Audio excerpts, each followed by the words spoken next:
두 가지 운명이라는 제목으로 하나님의 은혜를 나누도록 하겠습니다. 우리 공간복음서에 보면 예수님이 이제 천국 비유를 하십니다. 천국 비유 중에 이제 씨 뿌린 자의 비유 뭐 이런 비유가 나오죠. 그 씨 뿌린 자의 비유도 이제 여러 가지 나오는데 그 중에서 이제 씨는 공간복음에서 하나님의 말씀을 상징하지 않습니까? 말씀을 상징하는데 씨를 뿌렸는데 그 씨는 이제 말씀이죠. 말씀이 뿌려졌는데 말씀만 자라야 되는데 자고 일어나서 보니까 분명히 좋은 그 씨를 뿌렸는데 이제 곡식과 함께 가라지가 이제 자랍니다. 그러니까 제자들이 궁금해서 우리가 분명히 씨앗을 뿌렸는데 어떻게 가라지가 자랍니까? 이렇게 묻습니다. 그랬더니 예수님이 원수가 그렇게 했다라고 이야기를 합니다. 그러니까 분명히 눈으로 보기에 곡식과 씨앗은 비슷하지 않습니까? 자라나는 것 같아서 제자들이 그럼 우리가 가라지를 뽑을까요? 라고 묻자 주님이 그냥 두라고 말씀합니다. 왜냐하면 가라지와 이제 곡식이 비슷하게 보이기 때문에 잘못하다가 가라지를 뽑다가 곡식까지 뽑을 수 있다라고 말씀하면서 그냥 두면 마지막 날에 이제 가라지를 뽑아서 불에 던져 사르고 그리고 곡식은 이제 곡간에 이제 거둘 것이다. 주님이 그렇게 말씀을 합니다. 그러니까 비슷해 보이지만 마지막에 완전히 극명히 갈라지는 두 가지 운명에 대해서 주님이 분명히 말씀하신 거죠. 오늘 그것을 우리는 명확하게 보게 됩니다. 시간이 지날수록 점점 달라지는데 그래서 오늘 그 달라지는 게 아예 종류가 다른 것으로 이야기를 하는데 하나는 이제 곡식이고요. 또 하나는 포도라고 이렇게 이야기를 합니다. 자, 먼저 이 믿는 자의 운명을 이 곡식으로 이야기를 합니다. 14절에 보니까 흰 구름 위에 인자 같은 이가 이제 있습니다. 머리에 금 면류관을 썼고요. 그리고 손에 예리한 낫을 가지고 있는데 이것은 바로 직접 자기 백성을 추수하실 예수 그리스도를 상징합니다. 15절에 보니까 이제 다른 천사가 나와서 이제 인자 같으니 곧 예수님을 향해서 그리스도를 향해서 낫을 휘둘러 거두소서 다 이거 거둘 때가 이르렀습니다. 이렇게 말씀을 합니다. 그러자 이제 땅에 낫을 휘둘러 땅의 곡식이 거두어진다 이렇게 말씀을 하죠. 그리고 이제 곧 이어서 믿지 않는 자의 운명을 또 이어서 얘기를 하는데요. 17절에 보니까 예리한 낫을 가진 다른 천사가 있습니다. 그러니까 위에서는 예수님이 인자 같은 이가 직접 자기 곡식을 거두는데 낫을 휘둘러 17절에 보면 믿지 않는 자는 예리한 낫을 가진 다른 천사가 거둔다 이렇게 얘기를 하고 있습니다. 또 18절에 보니까 불을 다스리는 다른 천사가 낫을 가진 천사에게 땅의 포도송이를 거두라 포도가 익었느니라 이렇게 이야기를 하고요. 19절에 보니까 낫을 휘둘러서 하나님의 진노의 큰 포도주 틀에 던졌다고 합니다. 그리고 20절에 보니까 그 포도주가 성 밖에서 밟히는데 틀에서 피가 났다. 그리고 엄청나게 그 피가 멀리 퍼졌다라고 이야기를 합니다. 여기서 우리가 알 수 있는 믿지 않는 자와 믿는 자의 운명이 굉장히 다르다라는 것을 알 수 있는데 먼저 뭡니까? 믿는 자는 주님이 직접 추수하셔서 자신의 곳간에 들이신다고 이야기를 하죠. 반면에 믿지 않는 자는 천사에게 이제 맡겨서 이야기를 합니다. 우리가 앞에서 그 요한에게 이제 갈대 같은 그런 자를 주어서 막대를 주어서 측량하겠다고 하지 않습니까? 입 맞은 자, 이마에 입 맞은 자가 아닌 입 맞은 자의 인을 칠 수 있도록 측량을 하는데 성전의 마당과 뜰은 측량을 하지만 바깥은 이제 측량하지 않았습니다. 그게 어떤 의미가 있었습니까? 보호하는 의미가 있었잖아요. 보호.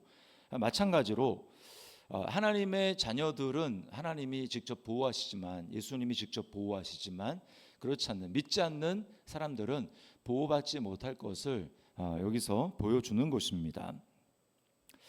믿지 않는 자와 믿는 자의 가장 큰 차이가 어디에 있습니까? 그거 바로 성령입니다. 성령. 예수의 영을 우리는 받았는데 그들은 받지 못했습니다. 예수의 영이신 보혜사 성령을 우리는 가지고 있지만 그들은 가지고 있지 않아요. 예수의 영을 받을 수 있는 가장 큰 조건이 무엇입니까? 예수를 주로 인정하는 겁니다. 예수가 나의 주인입니다. 예수가 나의 왕이십니다. 나는 예수의 다스림을 받겠습니다라고 그렇게 고백할 때 그 사람에게 예수의 영이 임해서 이는 바로 예수의 사람이다. 예수에게 속한 사람이다. 하나님이 그렇게 인치시는 거죠. 그게 바로 성령의 인입니다. 그게 바로 이마에 하나님의 이름과 어린 양의 이름이라고 이제 어제 14만 4천 명 나오는데 그 인이 쳐지는 것이죠. 그래서요, 성령을 받은 사람과 받지 않는 사람들이 점점 차이가 나는 건 뭐냐? 점점 차이가 벌어지는 거. 처음에는 별로 이렇게 차이가 나지 않을 수 있습니다. 그러나 정말 성령을 받은 사람, 예수의 영을 받은 사람과 그렇지 않은 사람은 점점 어떻게 차이 나는가? 예수의 영을 받은 사람이 예수를 주라고 고백해서 점점 자기 중심에서 점점 예수 중심으로 삶이 변하게 됩니다. 점점 생각하는 것과 말하는 것과 행동하는 것과 관계 맺는 것과 모든 것이 점점 예수를 닮아가고 예수를 따라가는 거죠. 점점 자신에 대해서는 덜 생각하고 자기 중심적에서 점점 멀어지고 점점 예수 중심으로 바뀌어가는 삶을 살아갑니다. 그래서 어제 본문에 보면 어린 양이 어디로 인도하든지 따라가는 자들이며라고 이야기를 합니다. 그 사람들이 바로 14만 4천이고 그 사람이 바로 이제 이마에 하나님의 인을 받은 사람이고 그래서 하나님의 중심으로 살아가는 삶이죠. 이렇게 살아가게 될 때 이 사람들의 특징이 뭡니까? 예수님처럼 점점 아버지의 뜻이 이루어지기를 원합니다. 당신의 뜻이 내 삶 가운데 이루어지기를 원합니다. 그렇게 고백을 합니다. 그러나 예수의 영이 없는 사람은 절대로 그렇게 살 리가 없죠. 어떻게 삽니까? 내 뜻이 이루어지다. 끝까지 내 뜻, 내가 중심이 돼서 내 뜻이 이루어져야 한다라고 고백하면서 살아가는 것입니다. 그래서 성령을 받은 사람은 그 안에 예수를 따라가기 때문에 예수 중심이기 때문에 어떤 열매가 맺힙니까? 예수님의 성품의 열매가 맺힙니다. 그게 바로 성령의 9가지 열매예요. 사랑과 희락과 화평과 오래 참음과 자비와 양선과 충성과 온유와 절제, 이 열매가 맺혀지게 되는 것입니다. 자, 그리고요, 그러므로 우리가 어떠한 삶을 살아야 됩니까? 우리는 날마다 예수님이 말씀이기 때문에 우리가 이 새벽에 나와서 날마다 말씀을 읽고 묵상하고 그렇게 하는 이유가 어디에 있습니까? 이게 바로 말씀 중심이 된다라고 하는 게 바로 예수님 중심이 된다라는 것이고 하나님 중심이 된다라는 거예요. 우리는 성경에서 어떤 사람입니까? 4가지 밭의 비유 중에서 우리는 좋은 땅이죠. 옥토. 그럼 옥토의 특징이 무엇입니까? 날마다 말씀이 내 마음에 심어질 때 그 말씀을 좋은 마음으로 받는 것입니다. 착하고 좋은 마음으로 말씀을 받는 거예요. 말씀을 듣고 또 어떻게 합니까? 지킨다고 합니다. 말씀을 지키는 거예요. 그 말씀을 날마다 잘 간직하고 말씀을 그냥 홀랑 빼앗기는 것이 아니라 말씀을 내 마음에 잘 간직하고 지키고 그리고 말씀이 생각난 그 말씀대로 순종하며 따라가는 것이죠. 그리고 거기에는 뭐가 따라옵니까? 인내가 따라옵니다. 인내 잘 지키고 말씀 때문에 어려운 일이 있고 힘든 일이 있더라도 그것을 인내로 지키는 것이죠. 그래서 성경이 끝까지 견디는 자, 끝까지 인내하는 자는 구원을 얻으리라라고 말씀을 하는 것입니다. 그런데 여기서 인내는 그냥 인내가 아니라 마지막 날 이루어질 그 소망의 날을 예수님께서 우리에게 위해서 예비하신 그 소망의 날을 우리가 생각하면서 인내하는 것입니다. 그래서 성경의 인내는 그냥 우리 그리스도 인내를 소망의 인내라고 얘기를 합니다. 소망이 있어요 우리에게.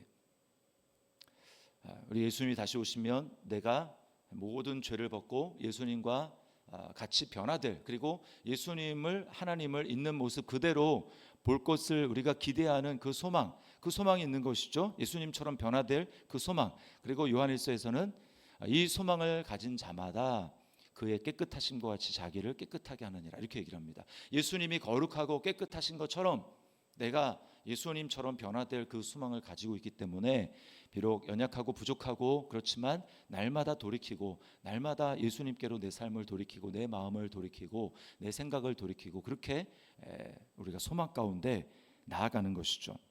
예수님도 마찬가지셨습니다. 예수님도요, 십자가의 그 엄청난 영과 혼과 육체의 그 고통을 예수님이 어떻게 견디셨는가?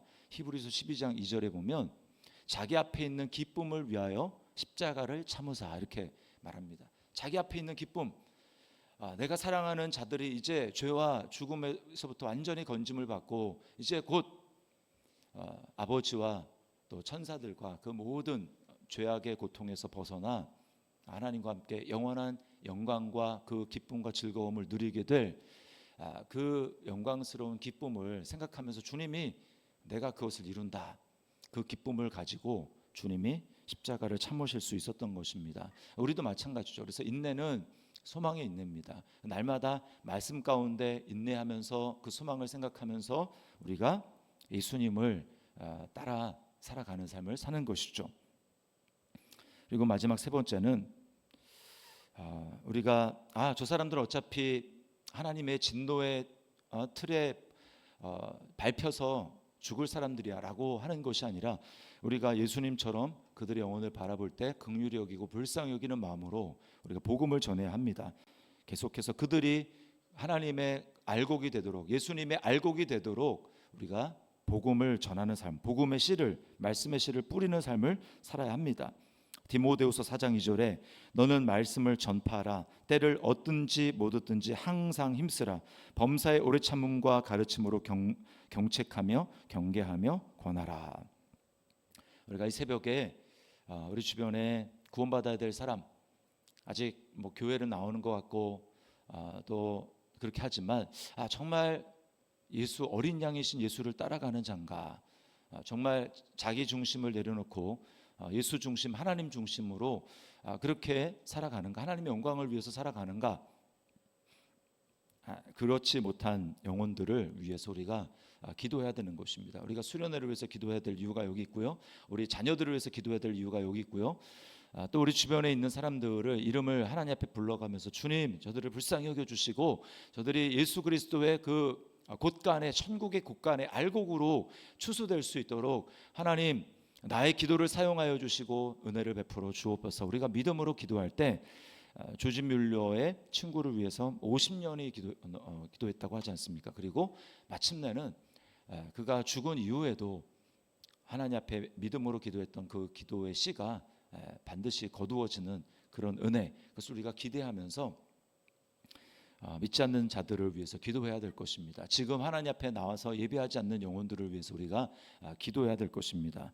그렇게 살아갈 때 우리 주님이 오셔서 우리를 착하고 충성된 종이라고 칭찬하시고 우리에게 예비된 놀라운 면류관, 영광의 면류관 우리에게 씌워주실 줄 믿습니다. 오늘 이 두 가지 운명을 우리가 분명히 기억하면서 내가 알곡의 그런 운명을 가진 자인데 그 알곡의 운명을 가진 자로서 날마다 예수님 중심으로 살아가고 또 날마다 말씀을 소망 가운데 인내하면서 지키고 또 믿지 않는 자들을 위해서 기도하면서 복음을 전하는 그 사명을 가지고 살아가는 우리 저와 여러분의 삶이 될 수 있기를 주님의 이름으로 축원합니다.